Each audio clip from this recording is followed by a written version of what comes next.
আজকে যাচ্ছি কাকুর বাড়িতে, মানে ভাইয়ের ছেলের জন্মদিন। তো বিকাল বিকাল বেরিয়ে যাচ্ছি, বেশ পরিবেশটা দেখতেও ভালো লাগবে, আর একটু তাড়াতাড়ি যেতে বলেছিল এর জন্য। আর গিয়ে তো খুব খাওয়া দাওয়া হবে, আনন্দ হবে, বেশ সব মিলিয়ে তো জমে যাবে। আজকে যাচ্ছি ভাইয়ের বাড়িতে, ভাইয়ের ছেলের জন্মদিন, তো দুজনা রেডি হয়ে চলে এসেছি, সাথে গিফট নিয়ে, ওরা একটা কিউট গিফট নিয়ে। তো চলো, বার্থডে বাড়িতে সবার সঙ্গে দেখা হচ্ছে, আজকে জন্মদিন ওর ছেলের জন্মদিন, তো ওর জন্য একটা সুন্দর একটা গিফট নিয়েছি। জানি না কতটা খুশি হবে, আমার মনে হয় ভালোই খুশি হবে দেখে গাড়িটা। আর গাড়িটা আমাদের খুব পছন্দ হয়েছে, খুব দারুণ। তোমাদের কেমন লাগলো বলো। টয় ট্রেন এটা একটা, আর জানি না ক্যামেরাতে কত বড় লাগছে, এটা বেশ কিন্তু অনেকটা বড়। চারিদিকে পরিবেশটা এত সুন্দর, দারুণ। এই গাছটা খুব ভালো লাগলো, খুব সুন্দর পরিবেশ চারিদিকে,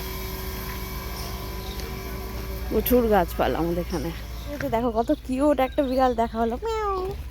এসছি কাকুদের বাড়িতে, আর একটা জিনিস দেখাবো। এসে একটা খুব সুন্দর জিনিস দেখলাম, কত সুন্দর জবা ফুল, দারুণ। এটা গোলাপ হয়েছে, আর এত সুন্দর জবা ফুলগুলো, কালার দারুণ, খুব সুন্দর হয়েছে গাছটা, তাও টপে হয়েছে। আর এখানে তো অনেক গাছ আছে, সুন্দর।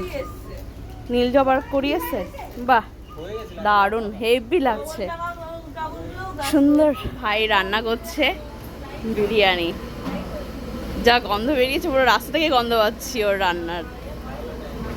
রান্না চলছে এখন। ও বলছে আজকে দাদা বৌদির বিরিয়ানি খাওয়াবে, টেস্ট একদম সেই টেস্ট নিয়ে আসবে, দাদা বৌদির যে টেস্ট।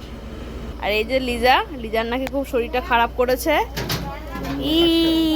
হাই লিজা, এবার এখন ঘুমাচ্ছে। তো আমি ওর পুরো চোখের সামনে, মানে ঘুম থেকে উঠে দেখতে পারবে গিফট আর চকলেট, তাই রেখে দিয়েছে, উঠে একদম দেখবে।